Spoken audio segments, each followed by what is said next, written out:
Hey folks, so it's been about 2 months since I started playing Tarkov.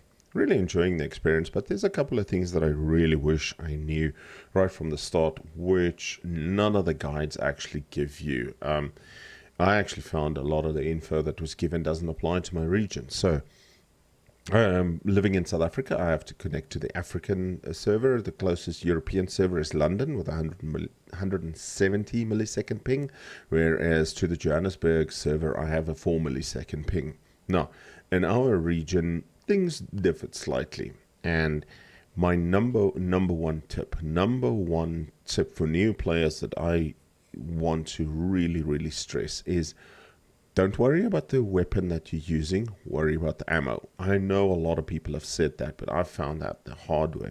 And let's switch over to Tarkov and I will actually show you. So this is a bog standard AK, well, not bog standard, but it's the AKSU 74, and mostly consisting of scrap parts. Okay, so I've taken the grip off because of the storage thing. Suppressor, Cobra red dot, which you pick up. This thing is as cheap as they come. You can use the 30 or the 60 round mags if you pick it up. Try and use BT or BS ammo, and if you're very lucky, you can pick up some 7N39. BT BS ammo is all over the place. If you run into a fully kitted Chad and he doesn't know quite how to aim, or you can get the drop on him, it will tear through level 5 armor and you will be able still to take him down, unless you're lucky and you head eyes him. Ammo is super important. The weapon isn't. Right when I started the game, I was running around interchange and I picked up a one of these 308 MDRs.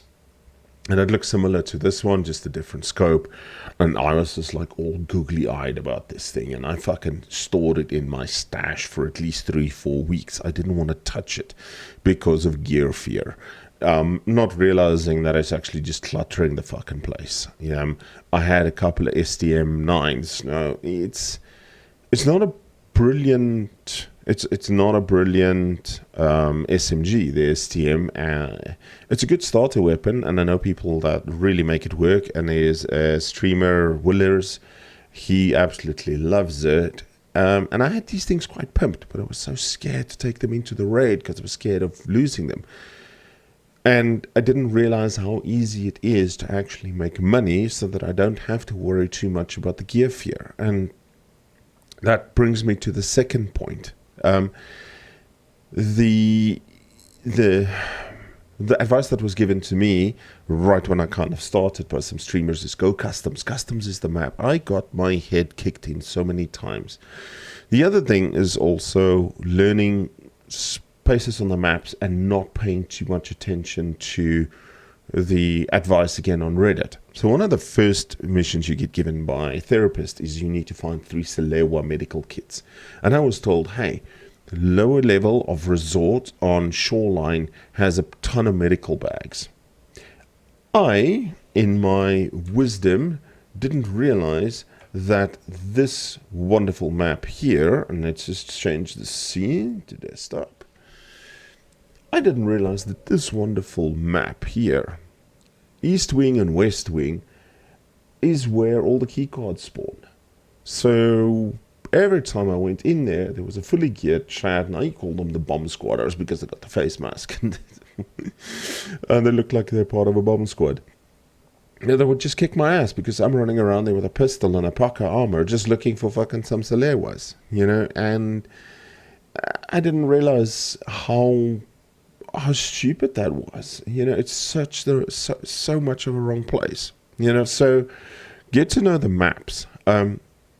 There are many different ways to do in different areas, and watch as many videos as you can to learn the maps, what is good. I enjoy Shoreline. It's an incredibly profitable map for me. And I'll tell you why. And we're going to get to point number 3.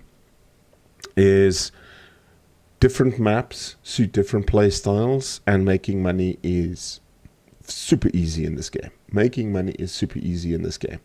And this is point number 3. Just the third point that I want to ramble on quickly. I enjoy Shoreline. First thing, when the wipe comes, the moment I can buy the HEPS power station key, I'm going to buy it. In that locked room, I have picked up so many suppressors and attachments that sell. So I spawn either at Road to Customs or somewhere around here, and I move through the villages. Now, if you're short on keys, you can check all the coats and pockets. Go through the villa there. Hope Sanitar doesn't spawn, because otherwise you'll ruin your day. And cut across into the hydroelectric power station, right upper area there, the locked room. Hit the stash of drunk tank, hit radar where there's a couple of hidden stashes, and come out. I can guarantee you 11-minute run, and I'm 250,000 rubles up. I've never walked away with less. The amount of times I've found in hidden stashes, gazelles, slick plates, etc., is I can't remember. I still have like 3 slick plates just lying in my stash that I found there. So get to know the maps. Another map that I absolutely enjoy is Woods. Now, everybody at Woods goes for the mill. That's where Sturman is. And you'll hear Sturman spawn when he starts doing his warning shots. And you hear them all over the place. Now, if you spawn somewhere around Scav House, move up. If you don't have a ZB14 key, which would be super cheap, even early wipe, go through, avoid checkpoint. There's always shit at checkpoint, and I've had my head opened a few times at checkpoint. Move up to USEC camp. USEC camp, one of the tasks the therapist gives you is you need to find an ophthalmoscope or something. I think I've found 8 over there. Everybody tells you go interchange and the medical facility at interchange. That's fucking right next to some of the hottest areas in that map. If you want killer or all the chads killing you, then go there. Whereas in this USEC camp, I found so many ophthalmoscopes with near 0 risk. Move over to Scav Bunker, go through the abandoned town. Abandoned town is actually where I've died more because the scavs lie in the grass. And by that time, you should be full. Hit a couple of the hidden stashes and extract. Alternatively, if you start on the south side of the map here, hit Emercom camp. I found two of the 3 Salewas. Once I actually knew that, I found 2 of the 3 Salewas for that first mission for a therapist. Yeah, super easy to do. Then hit the stashes, hit Old Sawmill, hit the village, and extract. Now, why do you hit the village? Because this old village, not the abandoned town, the village is near risk. But I tell you what, I sat here by a hill on Old Sawmill and I saw movement, had a nice covered spot, popped somebody, and got one of my shooterborn in heaven 116 meter headshots there. Why do you want to hit this village? Well, let's go back to Tarkov and I'll show you why. This magic stuff, sugar. While everybody is in interchange, busy fighting over graphics cards, Tetrises, etc., this is the magic. You walk out of Woods with 5 of those, a possible ophthalmoscope, and 1 or 2 other things, and you're 350 to 500,000 rubles richer. Yeah, a graphics card is $1 million, if not more, early wipe. They're now down to 400,000 because everybody's got their Bitcoin farms up and running. This will always be needed. I've watched over the last 2 months, sugar, the price stays steady at around 70,000. It takes 1 slot, and if you don't actually sell it on the market, you use it to make moonshine. Moonshine's price is a constant. Moonshine's price is a constant 225,000. You can either sell it or use it for your scav case. Something simple like bolts. Watch the market. And the market fluctuates. Bolts at some stage were going about 40,000. So you hit every toolbox on that run down there, and you pick up 10 sets of bolts. That's 400,000. Another tip that I wanted to show you is before you list something. So I'm just going to use this chocolate. Filter by system, and then you see it's 35,000. You think, yeah, okay, that's actually a decent price, but it's a little bit low. During peak times, so evening to afternoon, well, afternoon to evening, our time in Europe, because we are GMT +2. So let's say 5 o'clock my time, so 3 o'clock UK. That entire Europe area is super, super busy, and this is the global market. Just hit this refresh button before you list it. And then you'll see the price there. It's now suddenly that 35,000 one is gone, and that's 38, 33,999. So there's only one. So if I list mine now at 37,500, it will sell because you need 2 of them to make 1 sugar. And refresh it, and where there you see immediately the price has dropped. So this market is super volatile. Keep an eye out for it. Keep an eye for what it's doing. And we can refresh it now again. And there it's now down to 29,032. There's 8 units. So I'm not going to list my item now because it's almost 10,000 less than what I wanted to sell it for. Hold on to it. You don't have to sell it immediately. Now, certain items, don't sell it on the market. Try and sell it to the vendors. Try and sell it to the dealers, because they will actually give you more than what is on the market or equal. And you build a standing, because as you know, you actually have to spend X amount of money with them. And that's another way of doing it. So, but yeah, these are my tips right at the beginning. So Nikita has published a video, well, Pestily published an interview with Nikita that says the wipe isn't coming anytime soon. So there's still time to build some money, etc. I'm at about 61 million, and I'm quite comfortable, you know. To summarize, ammo is way more important than the gun that you're using. Get to know the maps, and where you can get some of the items on the maps without going through the hotly contested areas. In my region, customs is an incredibly hotly contested area. I cannot stick my head into customs without getting it blown off. It is just insane. Other areas, customs is dead. Don't fight over the spoils for graphics cards, etc. The other tip that I wanted to tell you, and my apologies for skipping this one, night raids. So if you go escape from customs, PMC, you can choose, let's say Shoreline. I can go midnight or 12. Now, people don't like night raids. I love the night raids. Do you know how many missions over those tasks I've completed? Do you know how many cultists I have killed at night on Shoreline? There are other people. Last night, about 7:30 my time, I got my head opened by another player, and I think it's the second time he's killed me on Shoreline at night, and it was a expensive loss. I lost a M4 with a Fleur and a, what was I running? I was running a Vector submachine gun, so it was about a 1 million ruble loss, including armor.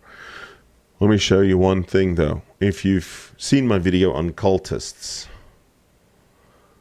this is all stuff from the cultists. So I keep these big Defender 2s because they're so heavy. I keep them for factory runs and playing around in factory. I've gone through so many of these Kuruns, and I still have a ton of them. And if you look at my lucky scav box, there's enough here for another 5 Kuruns. Run through the safes in Shoreline. Avoid the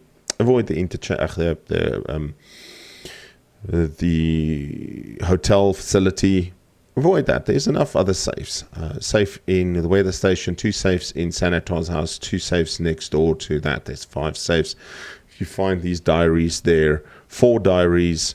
And I think it's Ragman or Propor that'll swap you for a Kurund. Kurund is a armor class 5, and 45 hit points, and it is actually a relatively decent meta at the moment. Yesterday I got shot at and I took, I think, 1 to 2 bullets, and it didn't even I didn't even penetrate. It just, the armor absorbed it. The nice thing about the Current as well is that it repairs exceptionally well. There we go. 4 diaries gets you a Current, or it's 112,000. It's not an expensive armor at all, you know, and it's really, really good for a little bit later. Next wipe. This is one of the biggest mistakes I made in the beginning as well, is just collecting these face masks and swapping them for Pucker armors. And Pucker is utterly useless, and I didn't realize that until too late. Gazelle, I do swap for a few Gazelles as well. I'm not a big fan of the Gazelle. I've got 2 at the moment that I'm using. But again, that run in woods that I showed you, there is so many gold chains you're going to pick up and so many coffees. 2 gold chains, 3 coffees. And you can actually swap it for a class 5 armor with 65 hit points. Biggest problem with the Gazelle is it repairs terribly. You get maybe 1 to 2 uses, but look at the barter. Look at the barter for it. There's 2 gold chains and 3 coffees. Now, if we go back to that map, here, this map on woods, and you don't pick up at least 2 gold chains and 3 coffees. So, Scav Bunker might have a gold chain.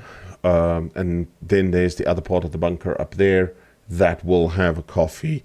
This village here, I can guarantee you, if you go, that house might have a chain, that house might have a chain, that house might have a chain. There's a little tent inside the house, otherwise it spawns. There's a hidden stash in this house there, and there's a chain spawn there. Then there is the church, which has a possibility of 2 chain spawns. Now, in this village, big chance of finding a coffee. Old sawmill, there is a food stash there that will have a coffee. These runs of near 0 risk. Village can get good with a lot of people do their scav runs there. And like I said, I've killed 2 PMCs in that village, and I got contested twice at an extract in 2 months. It's easy money. It's easy money. So get to learn the routes, get to learn the barter trades. Fun game. Really enjoy playing it. Those are my lessons. So ammo counts, weapon doesn't really count.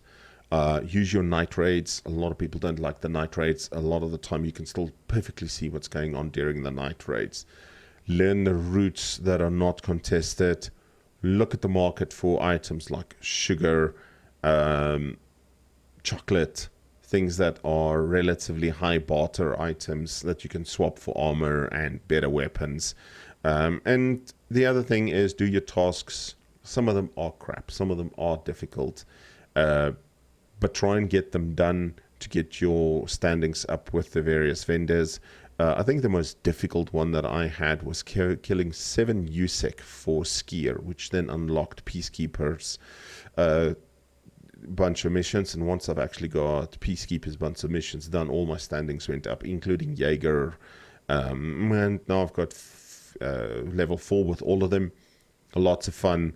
I'm not good enough at PvP to worry about Kappa. It is what it is. I just don't have Kappa. Okay, all right. So you're a scrub. No, I'm just somebody that enjoys the game my way. I know Nikita has said in the interview that he did with Pestily that in the new Lighthouse map, I think, they're trying to get a balance, because at the moment, on the one hand, you've got the Chads and then you've got the Rats. Now, I'm firmly in the Rats. You know, I'll fight if I'm contested, but I won't actively go running around customs looking for a fight. And they want to get a map that kind of brings these two a little bit more together, you know. So excited to see what that does. But yeah, hope this quick video helped everybody. I see it's 20 minutes long and I rambled a bit too long, but it is what it is. Stay safe, everybody. Hope to see you soon. Take care. Cheers.